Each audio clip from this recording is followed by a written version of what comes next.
हमने अपनी पूरी ज़िंदगी अपने बेटे को कामयाब बनाने में लगा दी। उसकी पढ़ाई, उसके सपनों और उसके भविष्य के लिए हमने अपनी हर खुशी कुर्बान कर दी। यहाँ तक कि उसे विदेश भेजने के लिए हमने अपनी पुश्तैनी ज़मीन तक गिरवे रख दी। हमें बस एक ही उम्मीद थी कि हमारा बेटा एक दिन पढ़ लिख कर सफल बनेगा, लौट कर आएगा और हमारे त्याग का मान रखेगा, हमारी ज़मीन छुटवाएगा और हमारे बुढ़ापे का सहारा बनेगा। लेकिन किस्मत को कुछ और ही मंजूर था। बेटा विदेश जाकर कामयाब तो हुआ, लेकिन उसी कामयाबी के साथ वो हमसे दूर होता चला गया। धीरे धीरे उसने हमें भुला दिया, हमारे हाल तक पूछना जरूरी नहीं समझा और देखते ही देखते हमारे पुश्तैनी ज़मीन भी हमसे छीन गई। सबसे बड़ा दुख तो तब हुआ जब मेरे पति अपने अंतिम समय में सिर्फ एक बार बेटे को देखने की आस लिए इस दुनिया से चले गए। लेकिन बेटा उन्हें आखिर बार देखने तक नहीं आया। उस दिन मेरे अंदर कुछ टूट गया। एक माँ का दिल जो अपने बेटे के लिए हमेशा धड़कता था, आज पत्थर बन गया। मैंने एक ऐसा कठोर फैसला लिया जिसके बारे में एक माँ होकर सोचना भी असंभव लगता है। लेकिन उस फैसले ने मेरे बेटे को ऐसा सबक सिखाया कि उसकी रूह तक काँप उठी। आज वो अपने कर्मों के बोझ तले भटक रहा है, दर्द में जी रहा है और हर उस पल को याद कर रहा है जब उसने अपने माता पिता की अनदेखी की थी। यह कहानी सिर्फ एक कहानी नहीं है, बल्कि जिंदगी की एक कड़वी सच्चाई है जो हमें यह सिखाती है कि रिश्तों की कीमत समय रहते समझ लेनी चाहिए, वरना जब तक एहसास होता है तब तक बहुत देर हो चुकी होती है। इसलिए इस कहानी को अंत तक जरूर देखिएगा। हो सकता है ये आपको आपकी ज़िंदगी की अंधेरी गलियों से निकाल कर सही रास्ता दिखा दे। मेरा नाम सुषमा है, उम्र 70 वर्ष। आज जब मैं अपने जीवन के इस आखिरी पड़ाव पर बैठकर अपने बीते हुए कल को याद करती हूँ तो दिल में एक अजीब सी कसक उठती है। मैं शादी नरेश जी से हुई थी, जो स्वभाव से बहुत शांत और परिवार को साथ लेकर चलने वाले इंसान थे। शादी के कुछ ही महीनों बाद घर में मुझ पर माँ बनने का जवाब आने लगा था। सास ससुर की आंखों में बस एक ही सपना था, पोते का।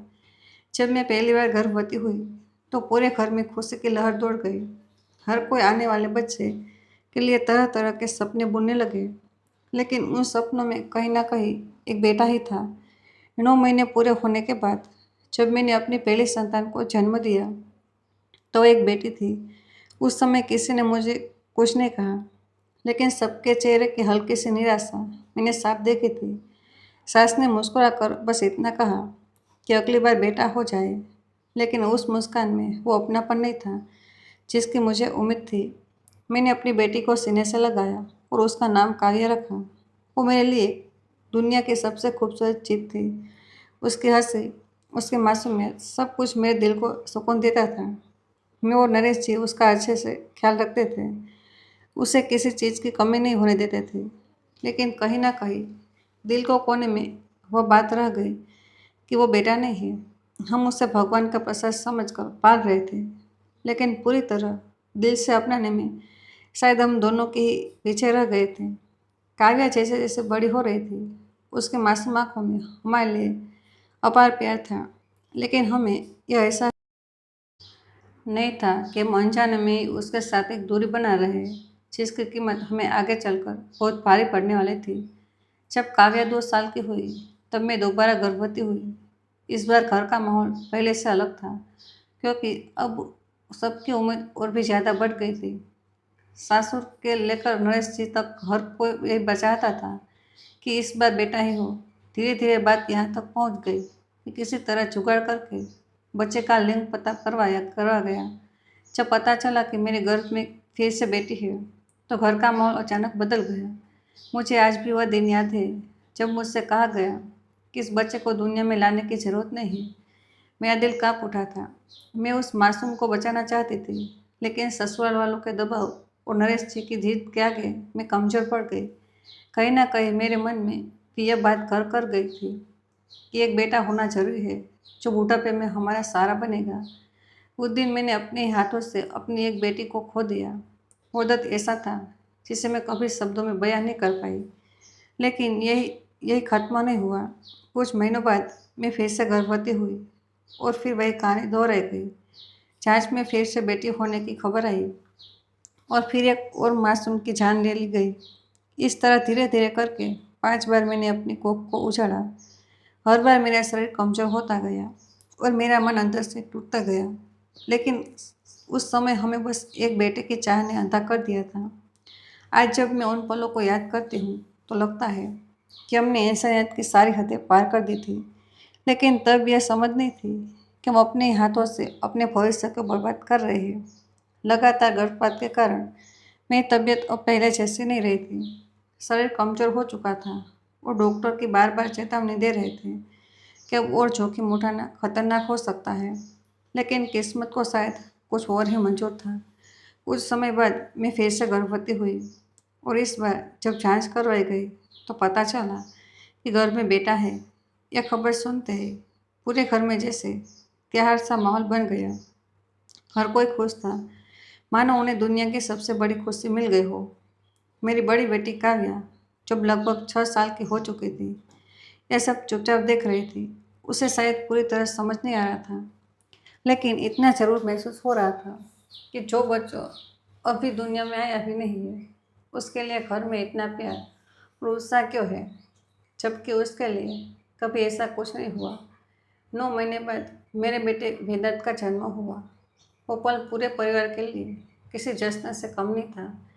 दादा दादी से लेकर नरेश तक हर कोई उसे अपने सर आंखों पर बैठा कर रखने लगा। उसकी हर छोटी बड़ी ज़रूरत का ध्यान रखता रख जाता, उसकी हर इच्छा पूरी की जाती। लेकिन इसी बीच अनजाने में ही हमने काव्या के साथ भेदभाव करना शुरू कर दिया। उसे एक साधारण से हिंदी मीडियम स्कूल में भेजा गया, जबकि वेदांत के लिए हमने शहर के सबसे अच्छे कॉन्वेंट स्कूल का चुनाव किया। उस समय हमें यह सब सामान्य लग रहा था, लेकिन आज सोचती हूँ तो लगता है कि हम कितने अन्यायी थे जो अपनी बेटी के साथ इतना बड़ा फर्क कर रहे थे। समय धीरे धीरे बीतता गया। काव्या ने अपने साधारण से स्कूल में पढ़ते हुए भी हमेशा अच्छा प्रदर्शन किया। वो मेहनती थी, समझदार थी और अपने सपनों को लेकर बहुत गंभीर थी। दूसरी तरफ वेदांत को बचपन से ही इतना लाड प्यार मिला कि वह धीरे धीरे जिम्मेदारियों से दूर होता चला गया। उससे पढ़ाई में मन नहीं लगता था। हर चीज़ उससे आसानी से मिल जाती थी, इसलिए उसने कभी मेहनत की अहमियत समझी ही नहीं। ट्यूशन, स्कूल और घर पर हर सुविधा मिलने के बावजूद वो बड़ी मुश्किल से अपनी 12वीं की परीक्षा पास कर पाया। वही काव्या ने अपनी पढ़ाई जारी रखी और पोस्ट ग्रेजुएशन तक पहुंच गई। लेकिन जैसे ही उसकी पढ़ाई पूरी हुई, घर में उसकी शादी की बात शुरू हो गई। काव्या का बिल्कुल भी मन नहीं था शादी करने का। ये बात मैं उसकी आंखों में हर रोज़ साफ साफ पढ़ सकती थी। वह कुछ कहती नहीं थी, लेकिन उसकी खामोशी बहुत कुछ कह जाती थी। घर में हर दिन यही बात होती, अब लड़की बड़ी हो गई है, इसे अपने घर भेजो। दादा दादी बार बार अपनी उम्र का हवाला देते रहते। हम तो बुढ़ापे में हैं, पता नहीं कब ऊपर से बुलावा आ जाए। कम से कम मरने से पहले अपनी पोती की शादी तो देख लें। उनकी यह बातें सुनकर घर का माहौल ऐसा हो जाता था कि जैसे काव्या की शादी अब कोई विकल्प नहीं बल्कि एक मजबूरी बन गई हो। नए छिपी पूरी तरह उनके साथ खड़े हो जाते और धीरे धीरे मैं भी उसी सोच में भरती चली गई। मैंने भी काव्या को समझाना शुरू कर दिया कि बेटी का असली घर उसका ससुराल ही होता है, यह तो तू बस मेहमान है। यह कहते समय मैंने एक बार भी नहीं सोचा कि मेरे ये शब्द उसके दिल को कितनी गहराई तक चिर रहे होंगे। हर बार जब मैं ये बात कहती, उसकी आंखें भर जाती। वो कुछ बोलती नहीं थी, लेकिन उसकी नज़रें जैसे मुझसे सवाल करती थी, अगर यह मेरा घर नहीं है तो फिर मेरा घर है कहाँ। आज भी उसकी वही भीगी हुई आंखें मुझे सोने नहीं देती, जैसे वह आज भी मुझसे जवाब मांग रही हो। बचपन से ही उसके साथ जो अनदेखा भेदभाव हुआ था, अब उसके मन में चुपचाप जड़ जमा चुका था। जहाँ वेदांत कुछ भी कर उसकी हर गलती को नज़रअंदाज कर दिया जाता, वही काव्या हर काम को पूरी लगन से करती, घर के हर सदस्य का ख्याल रखती। लेकिन उसे कभी खुलकर सराहना नहीं मिलती। कभी किसी ने उसे गले लगाकर नहीं कहा, क्या मैं तुम पर गर्व है। वह हमेशा अपने घर में पराई सी बनी रही। आखिरकार काव्या ने हमारी खुशी के लिए हमारे दबाव के आगे झुककर शादी के लिए हाँ कर दी। लेकिन मैं अच्छी तरह जानती थी कि वो उसके दिल से निकली हुई हाँ नहीं थी, बल्कि एक टूटी हुई लड़की की मजबूरी थी। सच कहूँ तो हमारे लिए उसकी शादी सिर्फ एक जिम्मेदारी थी, जिसे हम जल्द से जल्द पूरा कर देना चाहते थे, ताकि हम पूरी तरह से वेदांत के भविष्य पर ध्यान दे सकें। इसी सोच के चलते नरेश जी ने जल्दबाजी में अपने एक पुराने जान पहचान वाले के बेटे अभिनव से काव्य की शादी तय कर दी। जब मैंने पहली बार सुना कि लड़का काव्य से लगभग 12 साल बड़ा है, तो मेरा दिल एक पल के लिए सहम गया। मन में कई सवाल उठे। क्या ये सही है? क्या काव्या खुश रह पाएगी?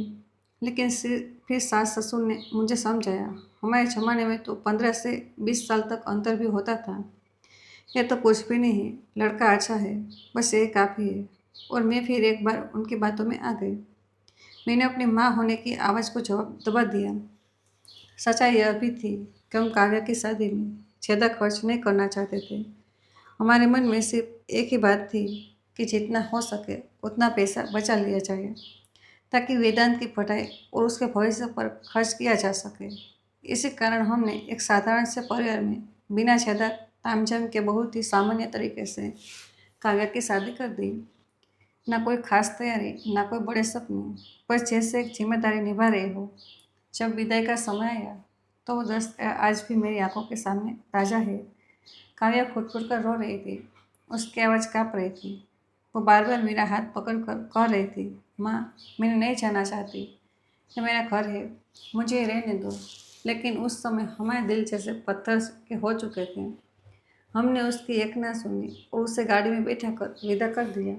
गाड़ी दूर दूर जाती रही और मैं खड़ी उसे देखती रही।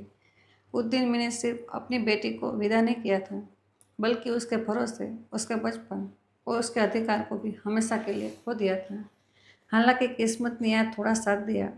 अभिनव भले ही उम्र में सबसे उससे बड़ा था और आर्थिक रूप से हमसे कमज़ोर था, लेकिन दिल का बहुत ही नेक इंसान निकला। उसने काव्या को सिर्फ अपनी पत्नी नहीं, बल्कि एक इंसान के रूप में समझा। उसकी अधूरी पढ़ाई को पूरा करवाया, उसे आगे बढ़ने के लिए प्रोत्साहित किया और उसके हर सपने को अपना सपना बना लिया। धीरे धीरे काव्या अपनी नई दुनिया में रम गई। अपने दर्द को पीछे छोड़ते हुए उसने खुद को संभाल लिया और इधर हम ये सोच कर निश्चित हो गए कि चलो एक बोझ उतर गया। अब हम अपना पूरा ध्यान वेदांत पर लगा सकते हैं, उसके भविष्य को संवार सकते हैं।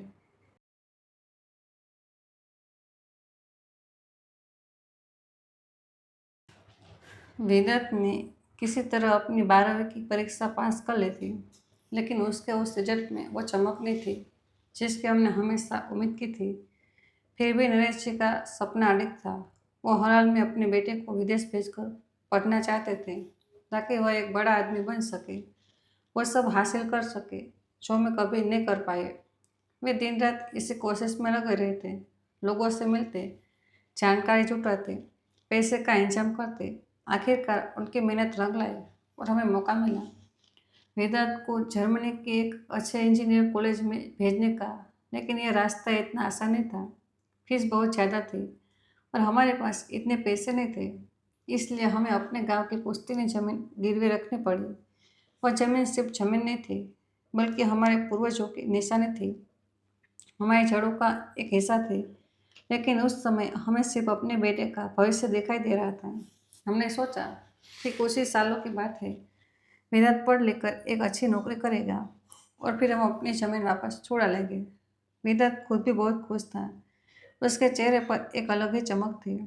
जब आसू अड़ोस पड़ोस के लोगों को पता चला कि नरेश जी का बेटा विदेश जा रहा है, तो हर जगह बस उसी की चर्चा होने लगी। हम भी गर्व से भर उठते थे। ऐसा लगता था जैसे हमने जिंदगी में कुछ बहुत बड़ा हासिल कर लिया हो। फिर वो दिन भी आ गया जब वेदांत को जाना था। उससे इतनी दूर भेजते समय दिल बहुत भारी था, आंखें बार बार भर आ रही थी। मैंने उससे गले लगाया, उसके सिर पर हाथ फेरा और भीगी आंखों से उसे विदा कर दिया। उस दिन के बाद से हमारा हर दिन बस इसी इंतजार में बीतने लगा कि हम कब हमारे बेटा कामयाब होकर वापस आएगा। वेदांत से हमारी अक्सर फ़ोन पर बात होती रहती थी। वो मैं वहाँ की ज़िंदगी के बारे में बताता, कैसे वहाँ की सड़कें एकदम साफ सुथरी है, कैसे ट्रांसपोर्ट सिस्टम इतना व्यवस्थित है, कैसे लोग अपने अपने काम में ही व्यस्त रहते हैं और किसी को किसी की ज़िंदगी में दखल देने का समय नहीं होता। कई बार वीडियो कॉल पर वो हमें वहाँ के नज़ारे दिखाता और हम सब कुछ देखकर हैरान रह जाते। हमें यह देखकर सुकून मिलता था कि हमारा बेटा खुश है, अपने सपनों को जी रहा है। धीरे धीरे 1 साल बीत गया, लेकिन हमारी आंखें तरस गई उसे एक बार देखने के लिए। इधर घर में भी हालात बदलने लगे थे। मेरे सास ससुर की तबीयत बुढ़ापे के कारण लगातार बिगड़ने लगी थी। उनकी एक ही आखिरी इच्छा थी, मरने से पहले एक बार अपने पोते वेदांत को देख ले। इस बीच एक दिन अचानक मेरे ससुर की तबीयत बहुत ज़्यादा खराब हो गई। यह खबर सुनते ही काव्या बिना देर किए दौड़ी चली आई। लेकिन सच कहूँ तो उसके आने का इंतजार किसी को उतना नहीं था जितना वेदांत का था। हम बार बार यही सोच रहे थे कि शायद अब वेदांत आ जाएगा, लेकिन ऐसा नहीं हुआ। आखिरकार मेरे ससुर ने अपनी आखिरी सांस ली और दुनिया को अलविदा कह दिया। हमने फ़ोन पर वेदांत को यह खबर दी। उसने दुख तो जताया, लेकिन आने की बात नहीं की। हमने भी खुद को समझा लिया कि इतनी दूर से आना उसके लिए मुश्किल होगा। कुछ ही महीनों बाद मेरी सास भी हमें छोड़कर चली गई। इस बार हमने विदेश से खास तौर पर आने को कहा, लेकिन उसने साफ मना कर दिया। उसने कहा, मम्मी यहाँ बहुत प्रोजेक्ट चल रहे हैं, अगले महीने एग्ज़ाम भी है, अगर अभी आ गया तो सब खराब हो जाएगा। उसकी बात सुनकर एक पल के लिए दिल टूट गया, लेकिन अगले ही पल हमने खुद को संभाल लिया और उससे कहा कि वो अपने भविष्य पर ध्यान दे, यहाँ की चिंता न करे। उस समय हमें लगा कि हम एक अच्छे माता पिता होने का फर्ज निभा रहे हैं, लेकिन शायद हम ये समझ ही नहीं पाए कि हम अपने रिश्तों को धीरे धीरे कमज़ोर कर रहे थे। समय का पहिया यूं ही घूमता रहा। 2 साल फिर 4 साल और देखते ही देखते 5 साल बीत गए। वेदांत की पढ़ाई अब पूरी हो चुकी थी और हमारी उम्मीदें अपने चरम पर थी। हमें पूरा विश्वास था कि वह वापस आएगा हमारे पास, हमारे आंगन में फिर से रौनक लौट आएगी। जिस दिन उसका रिजल्ट आया उस दिन उसका फ़ोन आया। उसकी आवाज़ में खुशी साफ झलक रही थी। मम्मी, मैंने अच्छे नंबरों से अपनी पढ़ाई पूरी कर ली।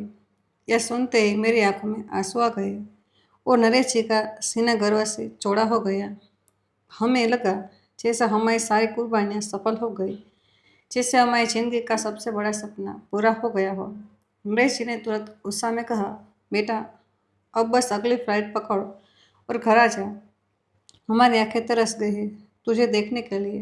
लेकिन जैसे उन्होंने यह कहा, मैंने महसूस किया कि वेदांत के चेहरे की मुस्कान एक पल में फीकी पड़ गई। उसने थोड़ी देर चुप रहकर कहा, पापा अभी आना पॉसिबल नहीं है। अगले महीने यहाँ कैंप्स प्लेसमेंट होने वाले हैं, बड़ी बड़ी कहानियाँ आएगी। अगर मुझे ये नौकरी मिल गई तो मेरी लाइफ सेट हो जाएगी। इतने सालों की मेहनत और इतने पैसे जो आपने लगाए हैं वह सब वसूल हो जाएंगे। उसकी बात सुनकर मेरा दिल जैसे बैठ गया। मैं कहना चाहती थी कि बेटा तू बस घर आ जा या फिर तुझे नौकरी मिल जाएगी, लेकिन इससे पहले कि मैं कुछ कह पाती उसने आगे कहा, प्लीज़ पापा थोड़ा प्रैक्टिकल होकर सोचिए। बस 1.5 महीने की बात है, जैसे ही मेरा सिलेक्शन होगा मैं इंडिया आ जाऊंगा। और इतना कहकर उसने फ़ोन काट दिया। उस दिन के बाद से हमारी उम्मीदें फिर एक बार इंतजार में बदल गई और हमारी आंखें फिर उसी रास्ते पर टिक गई जहाँ से हम उसका आना दिखाई देना था। लेकिन यह इंतज़ार ख़त्म होने का नाम ही नहीं ले रहा था। कुछ महीने और बीत गए, लेकिन वेदांत न आया, ना ही उसने कोई ठोस खबर दी। इस बीच हमारी ज़िंदगी पूरी तरह बदल चुकी थी। अब घर में सिर्फ हम दो बुजुर्ग ही रह गए थे। नरेश जी रिटायर्ड हो चुके थे। उनकी कोई पक्की सरकारी नौकरी नहीं थी, इसलिए आमदनी का कोई स्थायी जरिया नहीं बचा था। घर के खर्चे चलाना धीरे धीरे मुश्किल होता जा रहा था। गांव की जो पुश्तैनी जमीन हमने वेदांत की पढ़ाई के लिए गिरवी रखी थी, अब उसे छुड़वाने की कोई उम्मीद नहीं बची थी, क्योंकि ना वेदांत आया ना ही हमारे पास पैसे बचे। धीरे धीरे वह जमीन भी हमारे साथ से निकल गई। जिस घर में कभी किसी चीज़ की कमी नहीं होती थी, उसी घर में अब 2 वक्त की रोटी का इंतजाम करना भी मुश्किल हो गया था। अब बताइए, क्या हमारे साथ जो हुआ वही सही था? क्या वेदांत का अपने माता पिता के साथ ऐसा व्यवहार करना ठीक था, या फिर या सच में हमारे कर्मों का दंड था? आपके एक एक शब्द हमारे लिए बहुत मायने रखते हैं। एक दिन तो हालत इतनी खराब हो गई कि घर में खाने के लिए एक दाना चावल तक नहीं बचा था, और मोबाइल में इतना बैलेंस भी नहीं था कि हम वेदांत को फ़ोन कर सके। हम दोनों एक दूसरे को देखते और बस चुपचाप रोते रहते, अपनी हालत पर, अपनी किस्मत पर, और शायद अपने उन फैसलों पर भी जिन्हें हमने कभी सही समझा था। हमें एहसास हो रहा था कि हमारे ही कर्मों का दंड है जो हमने अपने जीवन में किए थे। हमने काव्या के साथ नाइंसाफ़ी की, उसे कभी वह प्यार और सम्मान नहीं दिया जिसकी वह हकदार थी, और उससे भी बड़ा पाप यह किया कि हमने पांच पांच बेटियों का गर्भपात करवाया। शायद यही वह सज़ा थी जो भगवान हमें दे रहा था। जिस बेटे से हम उम्मीद लगाए बैठे थे, जिस हमने अपने बुढ़ापे का सहारा समझा था, वही आज हमें पूछ भी नहीं रहा था, और हम यहाँ अपनी पूरी ज़िंदगी, अपनी मेहनत, अपने जमा पूंजी, सब कुछ उस पर जमा कर ठगे हुए से बैठे थे। सच में यह सिर्फ हमारे कर्मों की सजा ही तो थी, और क्या थी? हम अपने ही के पर्च फंसाते रहते, हर पल खुद को कोसते रहते। उसी माया से भरे दिन जब हम दोनों भूखे और टूटे हुए बैठे थे, तभी दरवाजे पर हल्की सी आहट हुई। हमारी भूख से कमजोर और धुंधली होती आंखों ने दरवाजे की तरफ देखा। चाहे एक परछाई सी खड़ी थी। पहले तो हम पहचान नहीं पाए, लेकिन जैसे ही वह पास आई तो देखा कि वह कोई और नहीं, हमारी अपनी बेटी काव्या थी। वो अच्छे कपड़ों में सजी हुई थी, हाथ में एक महंगा बैग था, लेकिन चेहरे पर वही अपनापन, वही चिंता साफ झलक रही थी। हमें उस हालत में देखकर वह एक पल के लिए जैसे स्तब्ध रह गए, फिर तुरंत दौड़कर हमारे पास आए और हमें संभालने लगी। उसकी आंखों में आंसू थे और आवाज़ में घबराहट। माँ, ये सब कुछ कब हुआ? आपने मुझे बताया क्यों नहीं? मैं उस समय खुद को रोक नहीं पाई और रोते रोते उसे सारी सच्चाई बता दी। इतने सालों तक हम अपने बेटे में इतने खोए रहे, कभी यह याद ही नहीं रहा कि हमारी एक बेटी भी है। लेकिन वह हमें कभी नहीं भूली। वह सब अपने साथ खाना लेकर आई थी। उसने हमें अपने हाथों से खाना खिलाया, पानी दिया, और उस समय मुझे पहली बार एहसास हुआ कि असली सहारा कौन होता है। फिर उसने मुस्कुराते हुए बताया कि पिछले महीने ही उसके सरकारी स्कूल में शिक्षिका की नौकरी लग गई है, और यह उसकी पहली तनख्वाह है। उसी से वह मेरे लिए साड़ी, अपने पिताजी के लिए कपड़े और हमारे लिए खाना, फल और मिठाई लेकर आई थी। उसकी बात सुनकर मेरा दिल गर्व से भर गया, लेकिन उस गर्व में एक गहरी शर्म भी छुपी हुई थी। काव्या ने हमारे लिए बहुत प्यार से सब कुछ लाया था, लेकिन नरेश जी अभी भी उसे औपचारिकता से ले रहे थे।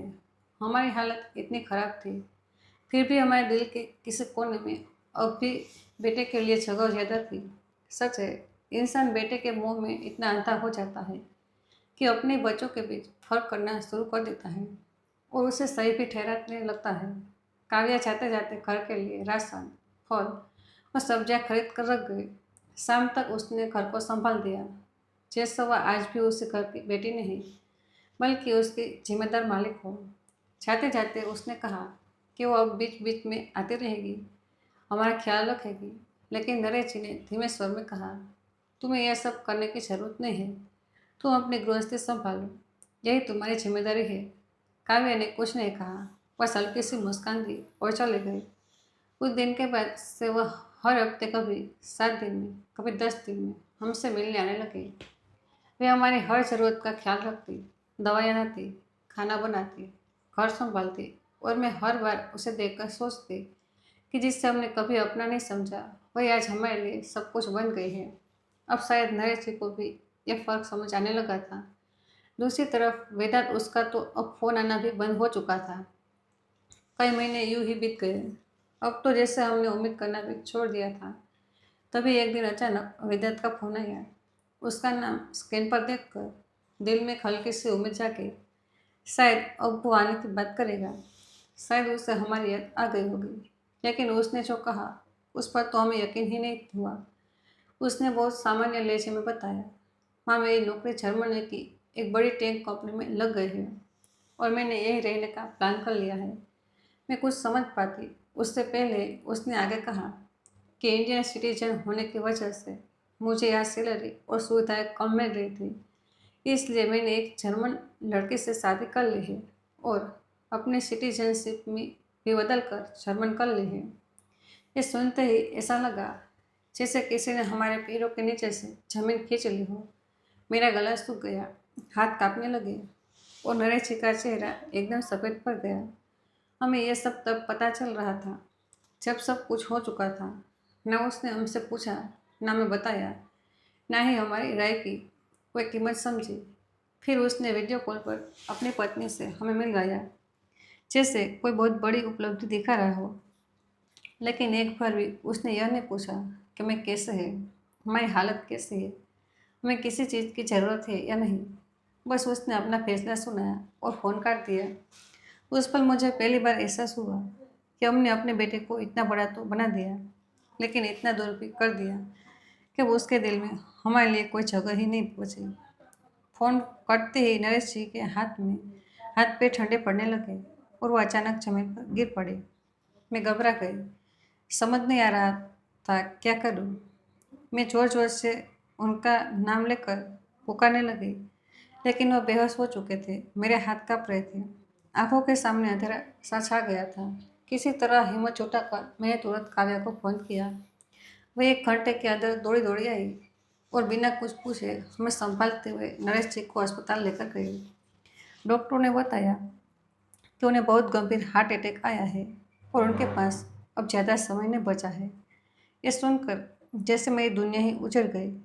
नरेश जी बार बार बस एक ही बात कर रहे थे, मरने से पहले एक बार वेदांत को देख लो। उनकी आवाज़ धीमी होती जा रही थी, लेकिन उस इच्छा में एक बाप का पूरा प्यार था। मैंने तुरंत वेदांत को फ़ोन करना शुरू किया। 1 बार, 2 बार, 10 बार, लेकिन वह फ़ोन नहीं उठा रहा था। मैं लगातार उसे फ़ोन करती रही, बार बार करती रही, लेकिन उसने एक बार भी फ़ोन नहीं उठाया। इधर नरेश जी की हालत दिन पर दिन बिगड़ती जा रही थी और उधर काव्या पूरे मन से अपने पिता की सेवा में लगी हुई थी। मैंने उसके भीतर एक अलग ही रूप देखा, एक ऐसी बेटी जो हर महीने में बेटे से भी बढ़कर साबित हो रही थी। वो अपना घर भी संभालती, अपनी नौकरी भी करती और साथ ही अस्पताल में दिन रात कहकर अपने पिता की देखभाल भी करती। सच कहूँ तो इतना तो शायद कोई बेटा भी अपने माता पिता के लिए नहीं कर सकता। देखते देखते अस्पताल में 1 महीना बीत गया और उस पूरे समय का खर्चा काव्या ने अपने दम पर उठाया, जबकि अभिनव ने हर कदम पर उसका साथ दिया। लेकिन डॉक्टर और नरेश ने जी के लिए जवाब दे दिया था। उन्होंने साफ कहा कि अब वे कुछ ही दिनों के मेहमान हैं। मैं अंदर से पूरी तरह टूट चुकी थी। अब तो उन्होंने यह कहना भी बंद कर दिया था कि एक बार वेदांत को देख लो। वो खामोश हो गए थे। उन्हें देखकर मैं और टूट चुकी थी, लेकिन काव्या ने मुझे संभाल रखा। अब मैं मन ही मन इतनी कठोर हो चुकी थी कि मैंने अपनी ज़िंदगी से वेदांत को हमेशा के लिए निकाल दिया था। अगले ही दिन नरेश जी हमें छोड़कर हमेशा के लिए चले गए। मैं टूट गई पूरी तरह से। वो इस दुख से मुक्त हो गए, लेकिन मैं अब भी इस दर्द भरी दुनिया में अपने कर्मों का फल भुगत रही थी। तभी अचानक मेरा फ़ोन बजा। स्क्रीन पर वेदांत का नाम था, लेकिन इस बार मैंने अपनी ममता को दबा दिया। मेरी आंखों में सिर्फ आग थी। अब जब सब खत्म हो गया, तब इसका फ़ोन मेरे लिए किसी सजा के कम न था। मैंने फ़ोन काट दिया। फ़ोन फिर बजा, 1 बार, 2 बार, फिर 3 बार, लेकिन मैंने उठा ही नहीं और फिर मैंने उसका नंबर ब्लॉक कर दिया। नरेश जी के साथ वेदांत भी मेरी ज़िंदगी से हमेशा के लिए जा चुका था। भारी मन से हम नरेश जी के पार्थिव शरीर को घर लेकर आए और अंतिम संस्कार की तैयारियां शुरू हो गई। सभी रिश्तेदारों की एक ही उम्मीद थी कि वेदांत आएगा और अपने पिता को मुखाग्नि देगा, क्योंकि समाज और शास्त्रों के अनुसार यह अधिकार बेटे का होता है। तभी अचानक दरवाजे पर हलचल हुई और सामने वेदांत खड़ा था। उसे देखकर मैं एक पल के लिए स्तब्ध रह गई। बाल बिखरे हुए, आंखों में थकान, चेहरा ऐसा जैसे उसने सब कुछ खो दिया हो। वह दरवाजे पर ही फूट फूट कर रोने लगा और कहने लगा, माँ मुझे माफ़ कर दो, मुझसे बहुत देर हो गई। लेकिन इस बार मेरे दिल में उसके लिए कोई नरमी नहीं बची थी। जैसे ही अंतिम यात्रा निकलने लगी और वेदांत कंधा देने के लिए आगे बढ़ा, मैंने उसे रोक दिया और साफ शब्दों में कहा, अब तुम्हारा हम पर कोई अधिकार नहीं है। उसने कहा, माँ बाप मेरे पिता है, उन्हें मुखाग्नि देना मेरा अधिकार है। लेकिन इस बार मैं दहाड़ते हुए बोली, यह अधिकार तुम कब के खो चुके हो, सिर्फ इसलिए कि तुम बेटे हो। इसका मतलब यह नहीं कि तुम्हारा हर अधिकार बना रहे। हमारा असली सहारा हमारी काव्या है, वही हमारे लिए सब कुछ है, और मुखाग्नि भी वही देगी। इतना कहकर मैंने काव्या को आगे बढ़ाया। उसके आंखों में आंसू थे, लेकिन उसके कदमों में एक सच्चाई और साहस था। धीरे धीरे अंतिम यात्रा आगे बढ़ी और वेदांत वही जमीन पर बैठा टूटा हुआ रह गया। बाद में जब सब खत्म हो गया तो मैंने उसे साफ कर दिया कि वो अपनी दुनिया में लौट जाए, उस देश में, उस जिंदगी में जिसे उसने चुना था। तब उसने रोते हुए बताया कि उसकी जर्मन पत्नी ने उसे धोखा दिया। उसे शादी सिर्फ पैसों के लिए की, और तलाक के बाद उसे कर्ज और अकेलेपन से सिवा कुछ नहीं मिला। लेकिन उस समय मेरे दिल में उसके लिए कोई जगह नहीं बची थी। मैंने दरवाज़ा बंद कर दिया और वह बाहर रोता रह गया। बाद में काव्या ने मुझे समझाने की कोशिश की, लेकिन मैंने मना कर दिया। मैंने वो घर काव्या के नाम कर दिया, क्योंकि असली हक उसी का था। आज मैं अपनी बेटी के साथ रहती हूँ, वही मेरा सहारा है, वही मेरी दुनिया है। मुझे अब किसी बात का गिला नहीं, क्योंकि मैं जानती हूँ यह सब मेरे कर्मों का फल था। हाँ, एक पछतावा जरूर रहेगा कि मैंने 5 बेटियों को इस दुनिया में आने से पहले ही खत्म कर दिया, और काव्या के साथ भी अन्याय किया। लेकिन दिल के किसी कोने में सुकून भी है कि मैंने अपनी गलती को थोड़ा ही सही, लेकिन सुधारने की कोशिश तो की। आज मैं जो कुछ भी कर सकती हूँ कार्य के लिए करती हूँ, लेकिन सच तो यह है कि वो मुझसे नहीं ज़्यादा मेरे लिए करती है। शायद मैं सच में भाग्यशाली हूँ, लेकिन हर किसी को ऐसा मौका नहीं मिलता। तो दोस्तों, बताइए, क्या मैंने वेदांत के साथ सही किया? क्या मुझे उसे दूसरा मौका देना चाहिए था? क्या पता यह किसी और सुषमा और नरेश का तक पहुँच जाए और उन्हें अपनी गलती सुधारने का मौका मिल जाए। दोस्तों, आपको यह कहानी कैसी लगी?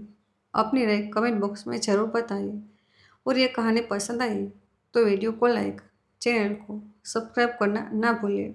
मिलते हैं जल्दी एक नई कहानी के साथ। तब तक के लिए धन्यवाद।